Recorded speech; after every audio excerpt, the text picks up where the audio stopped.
इस कार्यक्रम के पुण्यार्जक हैं श्री प्रदीप, श्रीमती मंजू, श्री अंकुश, श्रीमती आरजू, ओमायरा, रेहाबाड़ी, गुवाहाटी, असम।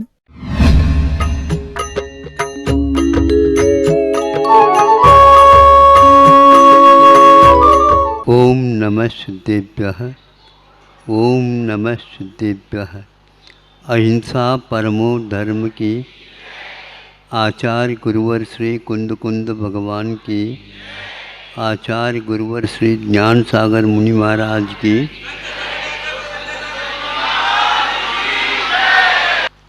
ज्ञानांजन शलाकया चक्षुरुन्मीलितं येन तस्मै श्री गुरुवे नमः। उन गुरु महाराज को बार बार नमस्कार करता हूँ जिन्होंने अपने सम्यक ज्ञान के माध्यम से जैसे आँखों में ज्योति को उभारा जाता है अंजन शलाका के द्वारा, वैसे हम लोगों को गुरु ने नेत्र ज्योति दी है जो मोक्ष मार्ग में काम में आती है। यह जो चक्षु चरम चक्षु केवल मूर्त को ही दिखाती है और मूर्त में भी केवल रूप को ही दिखाती है। वहीं पर रस भी रहता है, गंध भी रहती है और गुण भी रहते हैं, किंतु केवल आँख के माध्यम से आप रूप को देखते हैं। भगवान की भांति ये गुरु हमें रूप को क्या स्वरूप को भी दिखा देते हैं। ऐसे गुरु महाराज जो भगवान कभी कभी बोल सकते हैं हमारे साथ और हमारी शंकाओं का समाधान कर सकते हैं, किंतु समूह शरण में वहाँ पर कोई भी पास जाकर के उनके चरण स्पर्श नहीं कर सकते। यह नसीब गंधर्व परमेष्टि को भी प्राप्त नहीं होती, किंतु गुरुदेव के कारण हम ये सब कुछ उपलब्ध हो जाता है।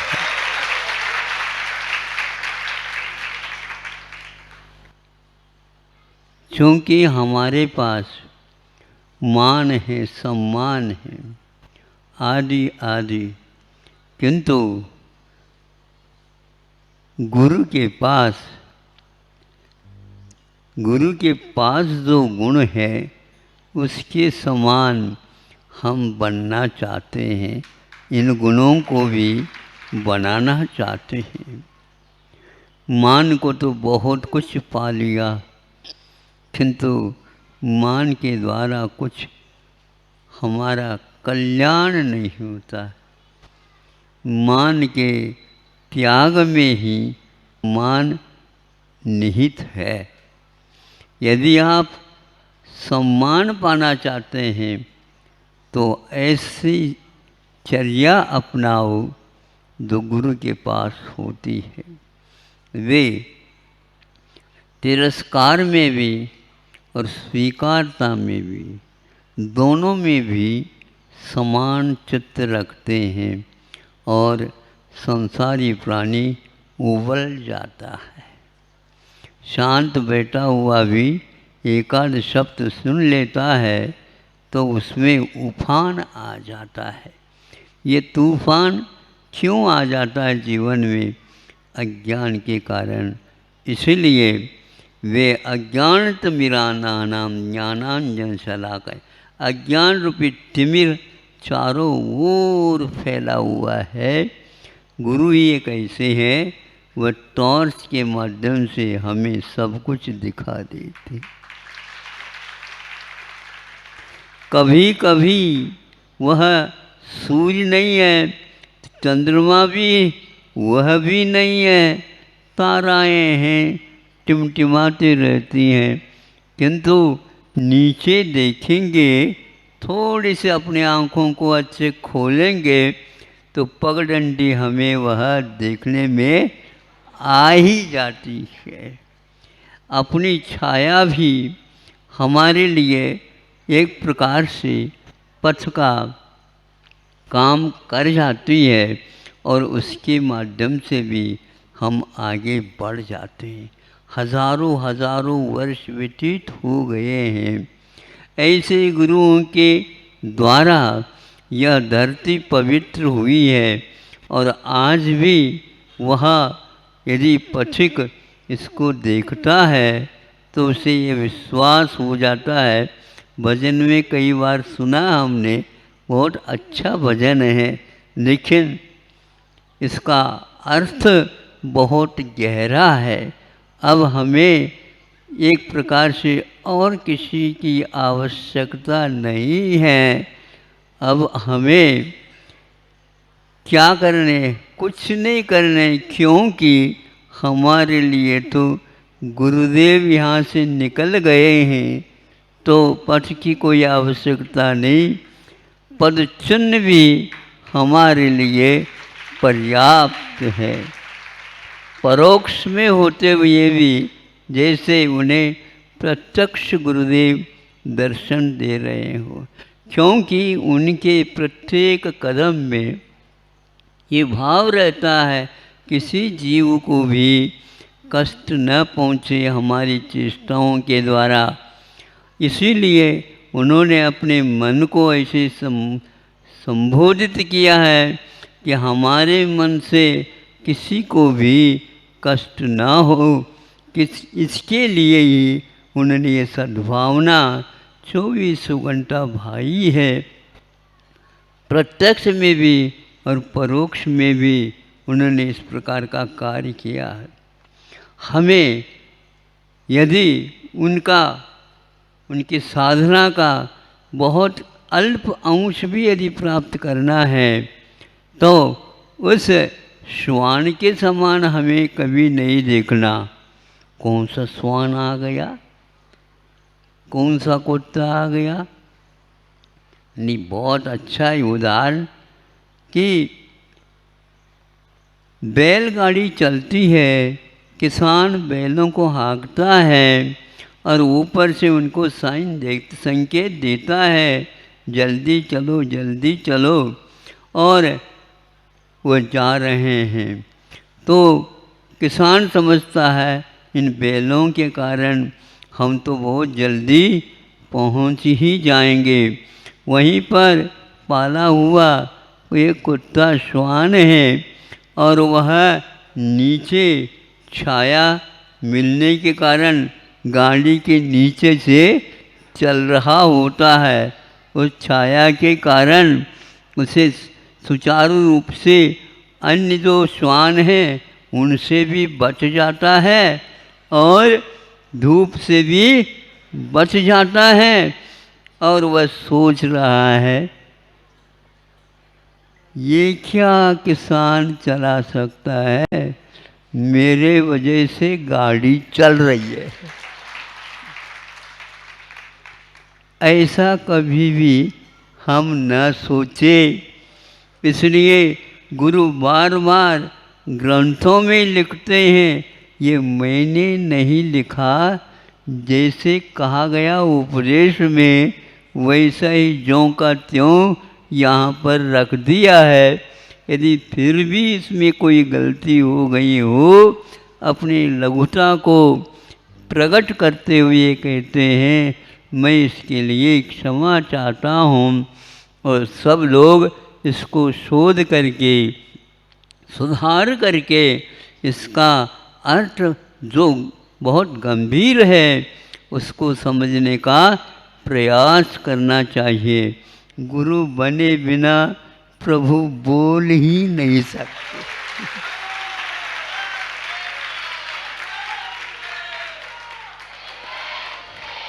और प्रभु के पास तो बहुत गहराई रहती है, बहुत कुछ द्वादशांग भरा हुआ रहता है। वह क्या परोसेंगे आप लोगों को, आप को भूख तो लगी है, लेकिन परोसने वाले तो हमारे गणधर परमेष्ठी गुरुदेव है। जग के द्वारा या मान लो सर्वप्रथम हंडे के द्वारा, हंडा में पानी भरा रहता है ना, तो आपको पिला लिया जाए, तो ये क्या कर रहे हो, मैं इसमें से एक बूंद भी नहीं पी पाऊँगा, सारा मेरे ऊपर आ जाएगा। या आप दोस्त छोटा सा और ले आओ, छोटा तो ले लिया लेकिन उसमें भी काम नहीं बना, क्योंकि दूसरा वो ले लो, क्या है, जग है, जग जग जग ले लिया, जग में भर दिया पानी, फिर इसके उपरांत वो पिलाने लगा, क्योंकि पानी की धार बन गई, धार। गुरुदेव भी ऐसे ही धारदार जग के माध्यम से हमारी प्यास को बुझाने वाले हैं। आप लोग बहुत पुण्यशाली है और पुण्य कमाओ, ताकि हमारा भी नंबर वहीं पर लग जाए। आगे पीछे हमें संतोष है, थोड़ी देर हो जाए तो कोई बात नहीं। गुरुदेव के सानिध्य में देव भी होता है, तो हमारे लिए वो बाधक नहीं है, क्योंकि उनका वह हमारे लिए हमेशा हमेशा आशीर्वाद ऐसा है कि हमें भटकना होगा ही नहीं। ऐसे ये गुरुदेव हैं, उनके शास्त्र हैं लिखे हुए, उनके उपदेश हैं, और उसके बाद जब कभी भी वो चले जाते, दूसरे और गुरुओं को छोड़ करके चले जाते हैं।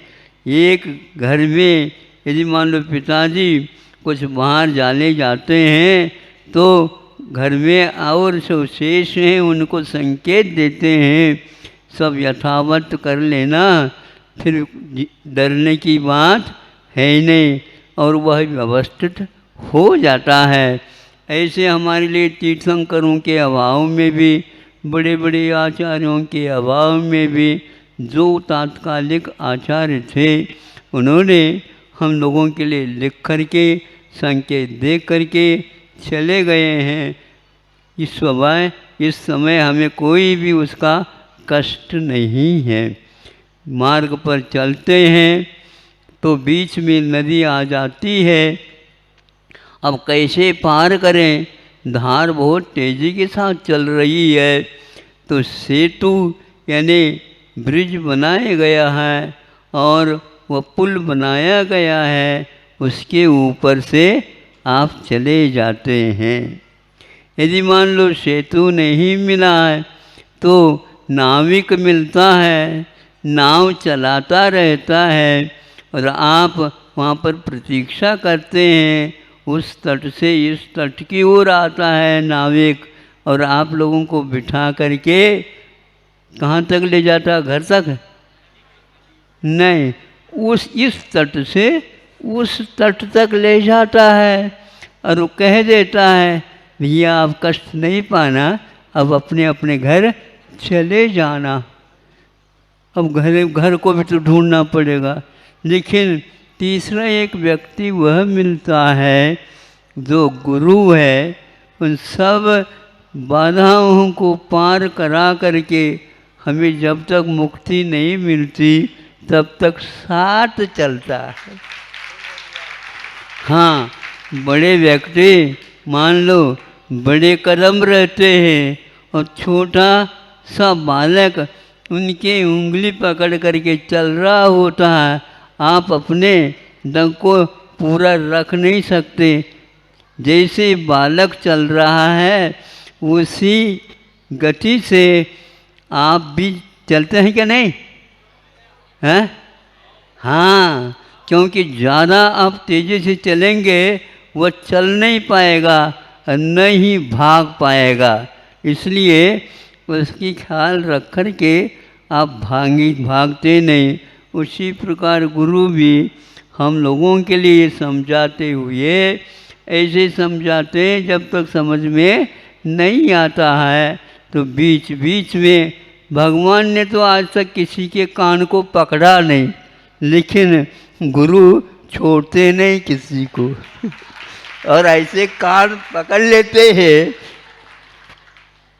शिष्य को कैसा लगता है, और थोड़ा खींच ले तो ठीक ही है। पहले आए वे अपने तप वगैरह कर लिए और बाद में प्रतीक्षा होती है। गंधर्व परमेष्टि जब तक नहीं होते तब तक महावीर भगवान भी प्रतीक्षा करते हैं। 66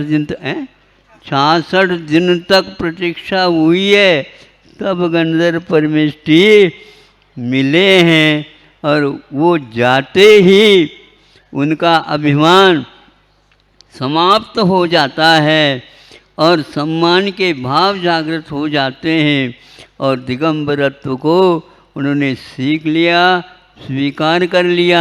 जीवन का बदलाव अनिवार्य है। ऐसे ही प्रभु से और ऐसे ही गंधर्व परमेष्टि से हमारी भावना है। अहिंसा परमो धर्म की। ओम नमः सिद्धेभ्यः, ओम नमः सिद्धेभ्यः, ओम नमः सिद्धेभ्यः। अहिंसा परमो धर्म की। आचार्य गुरुवर श्री कुंद कुंद भगवान की। आचार्य गुरुवर श्री ज्ञान सागर मुनि महाराज की।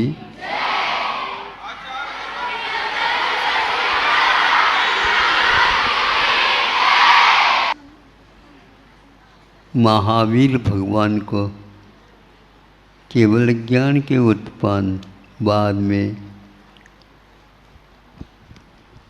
दिव्य ध्वनि खिलने का अवसर है। भगवान को 66 दिन पहले ही केवल ज्ञान की उत्पत्ति हुई थी। 66 दिन के बाद किसके अंतराय के कारण यह इतना विलंब हुआ। केवल ज्ञान होते ही समूचरण की रचना होती है और उसी समय दिव्य ध्वनि भी खिलती है, इसमें कोई संदेह नहीं। तीर्थंकर भगवान 13वें गुणस्थान में पहुंच जाते हैं, संयोग केवली माने जाते हैं और केवल ज्ञान से उन्हें अपने आप के जीवन को अनुभूत करने का अवसर मिला। किंतु तीर्थंकर प्रकृति के उदय न होने के उपरांत भी दिव्य ध्वनि नहीं खिली। थोड़ा सा सोचा है, तीर्थंकर प्रकृति के बिना दिव्य ध्वनि खिलती नहीं। सामान्य कोई भी व्यक्ति को दिव्य ध्वनि का अतिशय प्राप्त नहीं होता।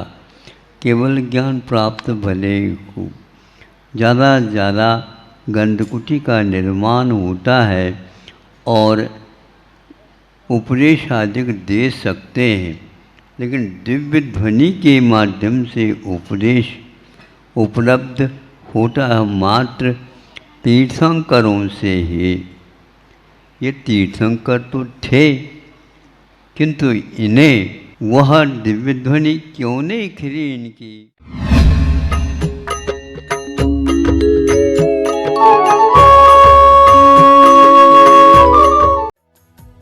इस कार्यक्रम के पुण्यार्जक थे श्री प्रदीप, श्रीमती मंजू, श्री अंकुश, श्रीमती आरजू, ओमायरा, रेहाबाड़ी, गुवाहाटी, असम।